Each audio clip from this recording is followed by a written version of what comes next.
raha nyzavanisy teny amin'ny lapanatsimbazaza kosa indray dia lany teny anivony anteny mirapirenena ireo volavolan-dalàna momba ny varitra elektronika sy ny fanasoniavana elektronika ary ny volavolan-dalàna roa momba ny tontolo iainana nisy araka izany ny fifanankalozan-kevitra nyraisan'ny solombavambahoaka sy ny mpikambana ao anatin'ny governemanta.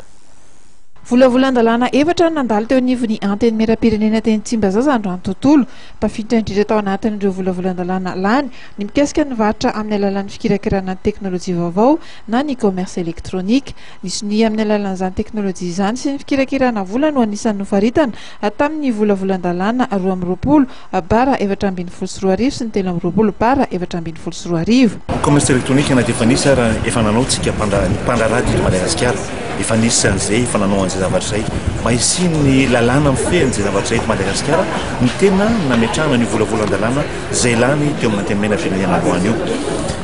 Maro signature elektronika efa ataontsika koa ny code ohatran'ireny fa misy ataontsika daholo zany rehetra zany fa mba asina tany-tan-dalàna antsika dia mba misy lalàna iray zany mipetraka ao anatin'ireo fepetra rehetrarehetra eo. Signature elektronika tsara fantatritsika ihany tsy atao hoe signature elektronika comme signature fa karazana code. Tsika amin'izao fotoana zao fa ny évolution hiateo ny teknôlôjia misy eran'izao tontolo zao efa manana carte bancaire na maka essence atsika efa mampiasa ireny carte ireny dia ireny code iny atao hoe signature elektronika le code zay apetrakantsika ireny zany iny misy lalàna mipetraka amin'iny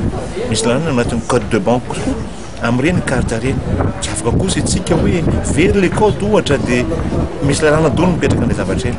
efa misy fepetra mindraisitsika nametrahana zany ary tsara ihany mampafantatra fa lalàna izay fa misy degré d'application zay apetraka ny fanjakana atsoatsy ataonao ny fandaniana lalàna dia ametraka ny degré d'application amin'izay ny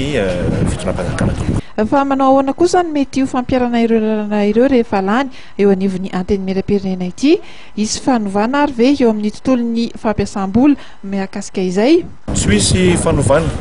degré d'application no tsara ho atao atsoatsy tsy teny daty naoviana fa tsy maintsy atao atsoatsy tsy maintsy misy fampiatrahana anazy hoe ataonao ny volavolan-dalàna atao zay alanina azy lany le izy ampiasan'izay degré d'application anatsarana mba ahafahantsika mamela beratra tsara anatin'ilay sehatra commerce zany. Nolanina teo anivon'ny anteny mirapirenena androany ihany koa ny volavolan-dalàna momba ny protocole de Kyoto izay misahana ny fiovaovan'ny toetrandro. Tonga nanazava ity volavolan-dalàna ity ny alohan'ny nandaniana azy ny ministry ny tontolo iainana Antelme Rampara.